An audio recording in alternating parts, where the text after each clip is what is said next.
We're jumping back in time a little to before the sandblasting. This will be a longer video as it'll basically cover everything up until I was able to pull the trailer around front and start working on the framing. You can check the description for chapter notes to jump around. The first thing to do was protect the garage floor. I knew I'd be grinding, welding, priming, and painting, and all of that was likely to leave a pretty nasty mess. I used a combination of painting paper and carpet plastic. Then the whole trailer had to get stripped down to just the frame. This included every bolt, clip, and wire, as well as the propane mount.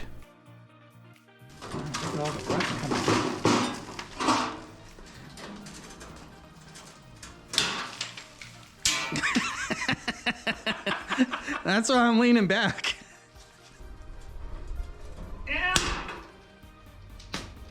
And I don't want it to drop on my head either.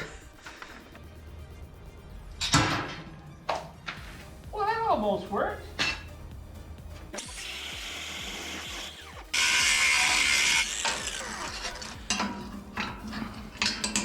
See? That's working together. Yeah, teamwork. No, there's no team here. Hive work.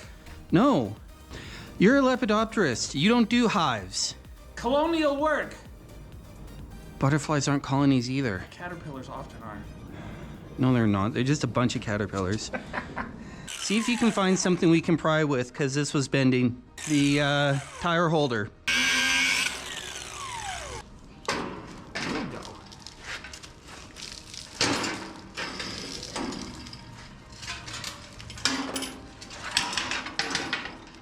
Moose had a smart.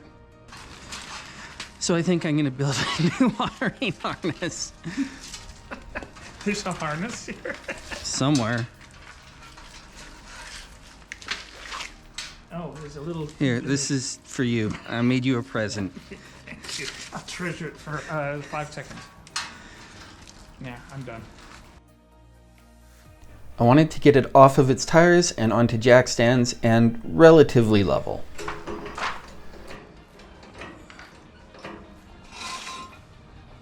So we need about an inch. Yeah, do 1 click, we'll be pretty close. All right, so we got 3 different discs to try. We got the old school angle grinder disc.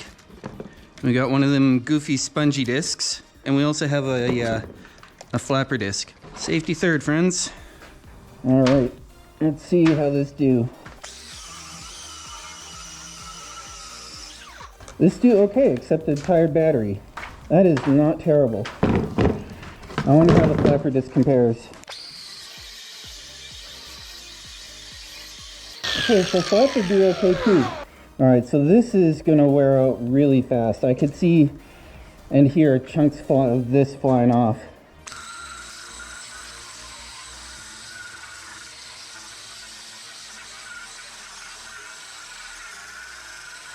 Yeah, this is not gonna last me very long, this guy. Like, that's probably half gone already. We're gonna try here, because I have a pretty good idea how long the other ones take to do other stuff like this. That's actually doing okay. And let's see how worn out it is after just that much, because that's pretty clean. And this is not worn out, so I think I have the right solution. Yay! You can start to see how it's just getting the junk on top now. Let's switch that off and compare. I'm curious. But at least these things are only like $2.50 each instead of like 15 bucks for these guys. So if I burn through 20 of them, that's only 50 bucks worth, right? A little awkward to get started. There we go. So that's what it did on the slightly older pad here. And on the new one, we're like obviously down to the metal, so they don't last very long, but they're cheap. The sanding pads got really gummed up in removing layers and layers of paint, so I did use a wire wheel and a wire cup for those areas. Be careful though, because they do fling bits of wire at you. That was barely in there at all. So half of 93 1/8 is 45 1/2 and a 16. So if we can go, so 46 1/2 and a 16. There we go. If we use 2-inch, we'll be within a 32nd. If I cut back this way, an extra 2-inch from this mark, we end up here. Extend this line here and wrap this down this way. So that is where I cut that off. We get to witness my absolute lack of string tying powers.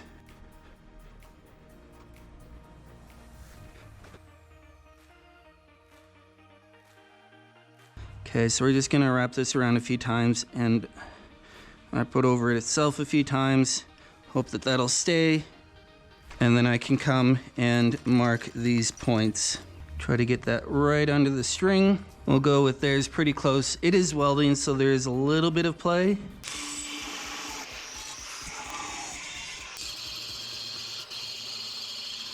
Okay, grinding tips 101, in case you've never done any grinding and you're curious why I'm going about it this way. When you've got a bead that you want to grind down to flat, grind in the direction of the bead, because that will let you know when you get down to the surface.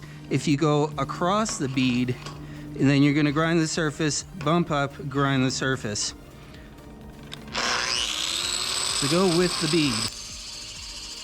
And you can see there, once I get down to the surface, then I can stop.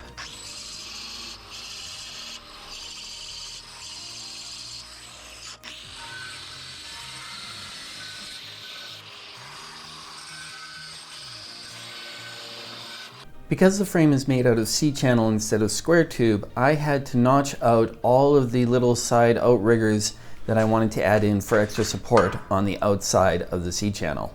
So I made a little template that I could use for each one of these.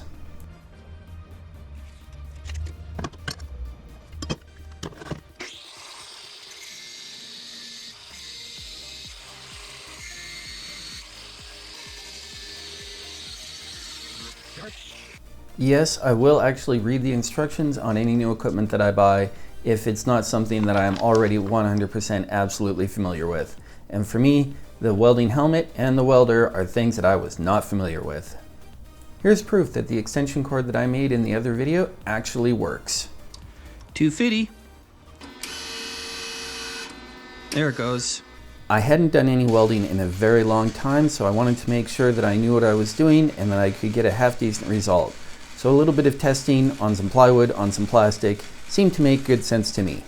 So it's not pretty, but remember, that's the first weld I've done in like 5 years, and it's flux core. Twitch chat was very insistent that, especially with flux core, if I didn't prepare my metal, I was gonna get nasty, ugly, and not very strong welds. So I spent a lot of time with a wire brush on some of the material that I got, and some of the material from a different place came actually clean enough that I could just get to work. There we go.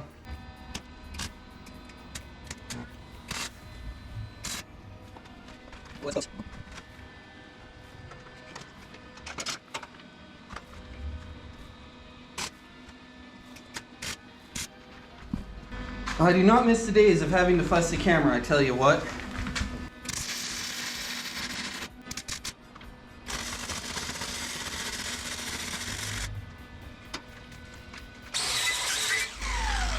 You know what? I'm not embarrassed about that.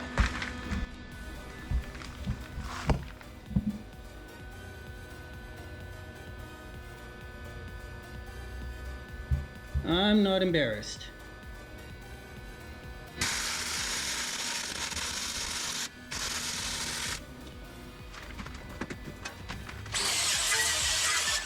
One thing that did surprise me a little bit is how much more flexible the newer material is compared to the older material. Feels about as actually, it twists more than the old stuff. But I mean, that's not going anywhere. I'm a welder.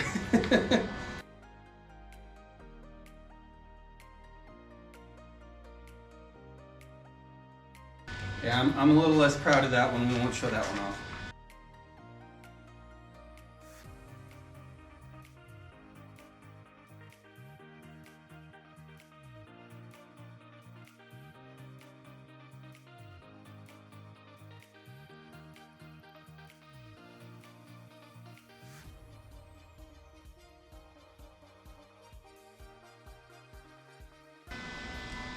So what I'm going to do is I'm going to cut the top, and then I should be able to hopefully bend it down a little and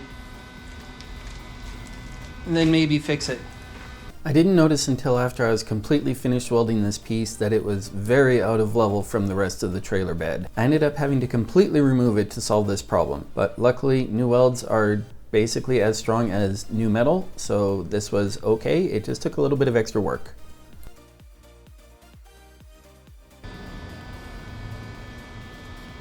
I did it! Alright, lesson learned. Oof.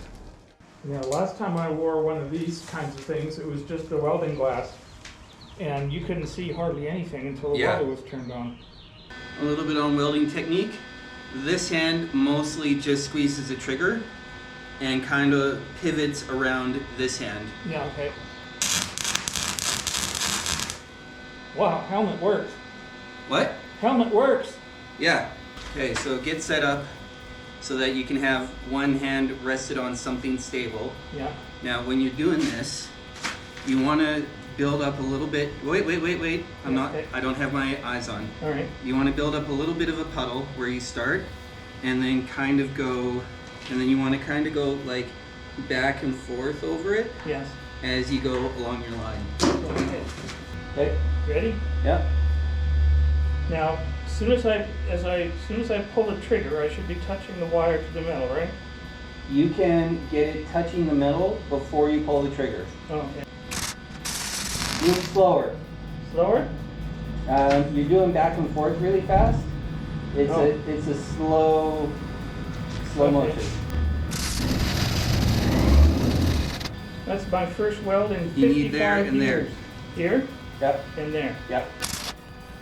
Want a little more there? Yeah, and a little bit more in behind where you just put. Here. Yeah. Okay. You're laughing. Yeah, because you're running into something because of positioning. Generally, people want to have it kind of pointed in the direction of the seam, Oh, I see. and instead of like this. So this way you can do a little bit back and forth like this as you go. This way you're trying to go Okay. across it. So I'm just going to get a little bit more in here real quick. Okay. Look at it feeding out. Okay, so one thing you can do there, Just cut it off. cut it off. Yeah. Okay. Ready? Yeah. Boy, that trigger is really a fine trigger. Okay, so what you've got is a whole bunch of little spots. Okay. And what you want to aim for, let me see if I can show you here. Is more continuous. So you want to build up a little bit of a puddle, and you want to push the puddle along. Okay. Think of it like you build the puddle, you push the puddle is doing the work and adding the material. This is just adding to the puddle, Okay. instead of like you're laying this down where the gap is. Okay. Does that make sense? Yep.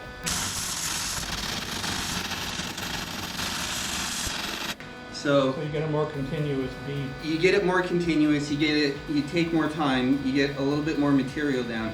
I also kind of realized I just sabotaged you a little bit because this should have been on a different setting than I was using for this. And Oh, that's how my come? bad. Because these are both thicker material than this is. So when I'm welding to here, if I use the same heat as I use on these ones, it just burns it away. Yeah, okay. So we'll grind this down and have a look at it. Okay. But I'll get you to do this one.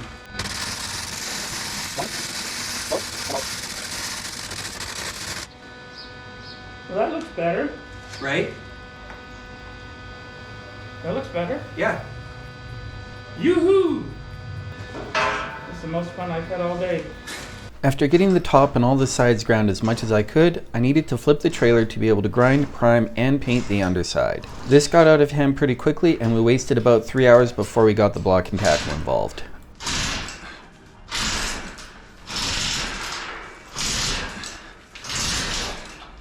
Why doesn't it need brakes? It's built not to need them. How? I don't know. Someone explain to me how this thing isn't just flying away. Like, I've got a hole on this. So just so Stream knows, Moose is smiling. I'm smiling because it's working, and it's way easier than what we had been doing for the past 3 hours. So, just so you and Stream know, this block and tackle is over 100 years old. So are you. What's your point? No. Now, when you get that up, Santa, Yes. it could want to shift in a hurry because you're going to take the weight off the pivot stump. Yeah. Like I said. You can get an idea in this shot about how much more grinding I had to do.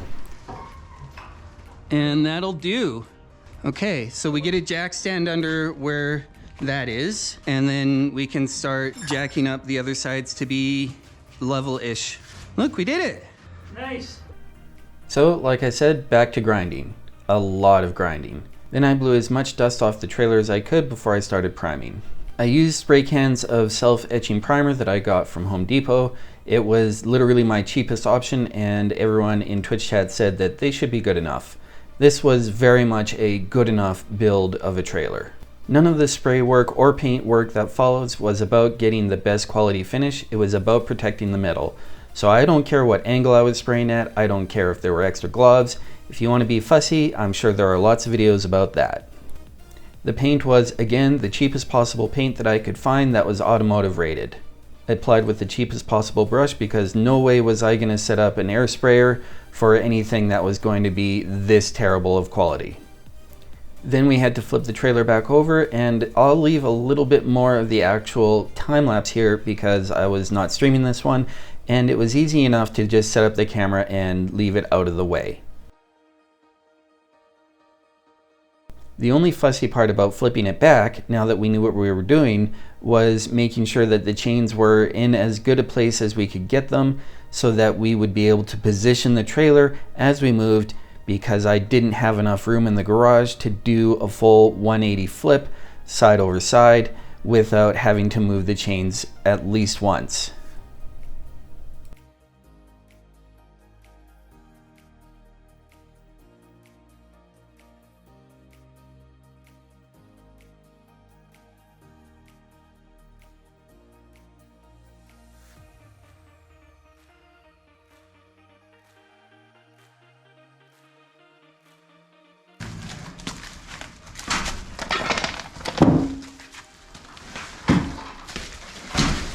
Whoa! Wait. You didn't wait. Well, we bent a bit. What do you mean? It looks like Yeah, this end hit hard. but that part never hit the ground. Well, it had to, otherwise it wouldn't be bent. Well, it hit something. All right, well. You can Down it hammer that goes. back and re-weld. Yeah.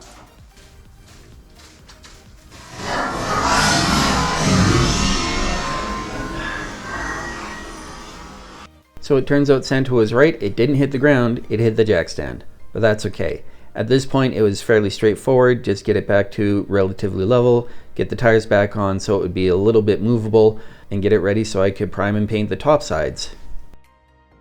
Next is something that I didn't find good YouTubes about that cost me a full extra day of fussing. I wanted to be sure the brake wiring was good before I put the decking on, and I had to trial and error discover this. Now the idea is you're cruising down the road, and you're cruising, and then for some reason your trailer gets disconnect, which is represented by pulling this, and now it works. It needs to be turning for it to work.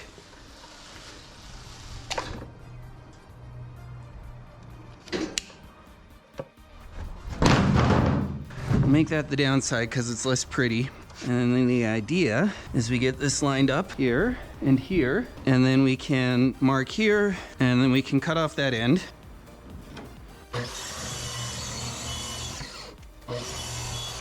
Oh, this does not have much lap here.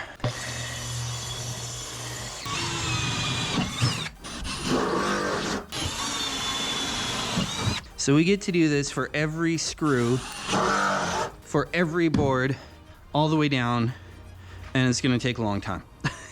But now that this is in place, I can start working on the next one because this can't move around. See, that's the special thing about these screws is they self-tap as they go through. They don't self-drill, but they self-tap. So when you take the screw out, you can put it back in without any difficulty.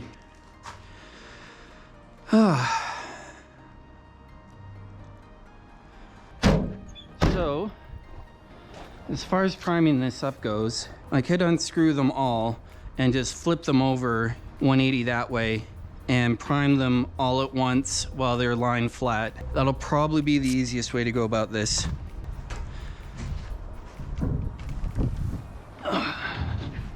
So we can flip it this way, scoot it down.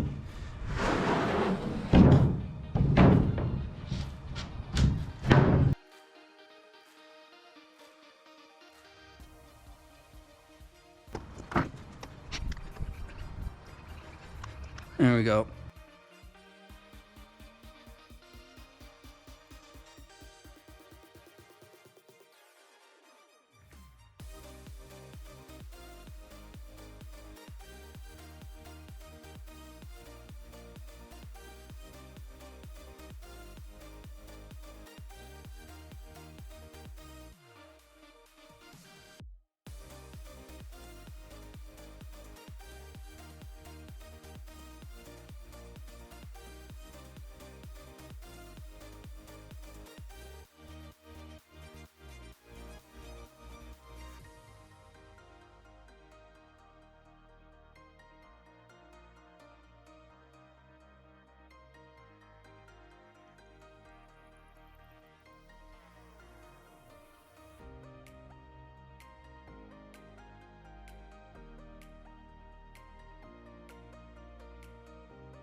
There we go.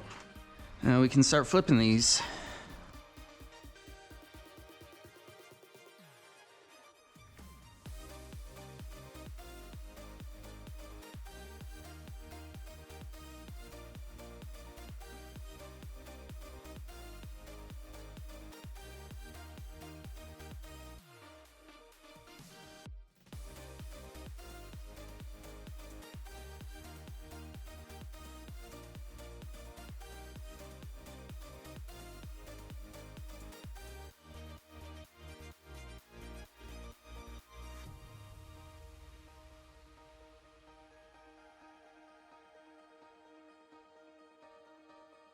I added lines to the top side of the plywood to show where the steel supports were.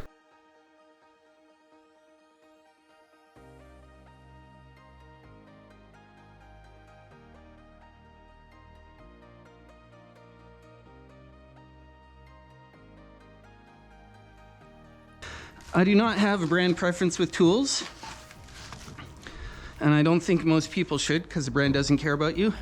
I use a lot of Milwaukee because Milwaukee bought me into their system. So I was a DeWalt boy. It's what Mike Holmes uses on HGTV. So I was a DeWalt boy because I thought Mike was cool and I wanted to be like Mike. And before I knew that cold killed batteries, I had a drill and driver combo set. The last time I had used my drill and driver, I knew that I had left it and charged it, and then I put it away in the garage. Well, being in Kazakhstan here, leaving things in the garage over winter, it gets cold. So things got cold, batteries drained. I knew that I had last charged them, and when I picked them up again, they weren't charged. That'll do. So I'm like, okay, well, these batteries are probably dead. So I went to the hardware store. I'm like, I need to get new drill driver combo with batteries because like it's basically free tools with batteries at the time because batteries are so expensive. So to get 2 new batteries, it was buy 2 tools. And while I was at the Home Depot, Milwaukee guy was there and he's like, So what do I got to do to get you into Milwaukee? I'm like, I'm kind of a DeWalt guy. He says, what if I give you a free tape measure? I'm like, buddy, I got tape measures. He's like, okay. What if I give you a free tape measure and a free battery? And like I said, batteries at the time were more expensive than they are now. So I'm like, ooh, that's some value. So I say, okay. Speaking of tape measure, we can be a little bit less dumb about this.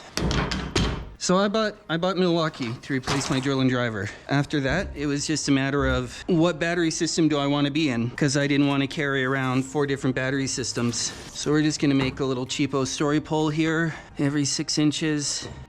42, 48, 54, 5 foot. Now, I just need to line this up here, and we can drill at 6-inch intervals. At the time, I had no idea that it was the battery that was the issue, or that it was the tool that it was the issue. I just knew that I had to do work, and everything I thought I had done to take care of the tools hadn't worked. I still make every decision about tools based on the reality of the situation. So when I needed to buy a concrete rotary hammer, I got the Bosch Bullfrog, because Bosch has a pretty good name with rotary hammers, and I could get it corded. Everything from Milwaukee was cordless, which added double or 3 times the cost. Because imperial is better for construction. So even when you're using metric for construction, when you get down to the millimeter range, you don't go down past a millimeter to 1/10 of a millimeter, you go down to 1/2 of a millimeter. So you're doing imperial halving instead of metric tenthing. Plus, our biggest trading partner in Canada is the United States, and they still use imperial for everything, except machine shop work sometimes.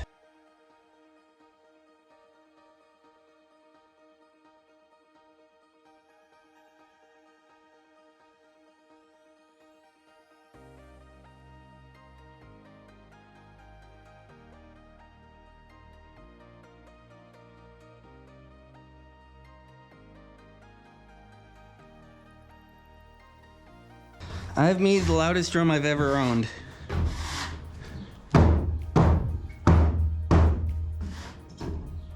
It's nice and deep too.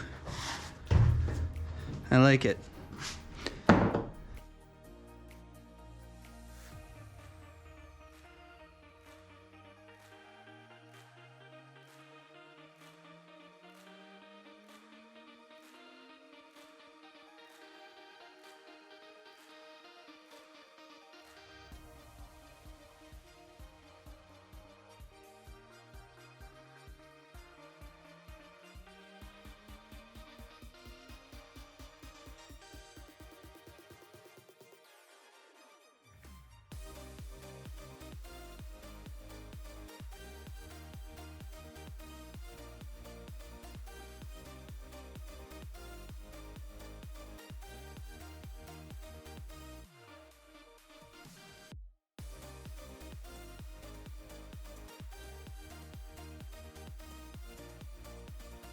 Once the trailer was out front, I covered it with vapor barrier to protect it from the rain that was going to be happening over the next week.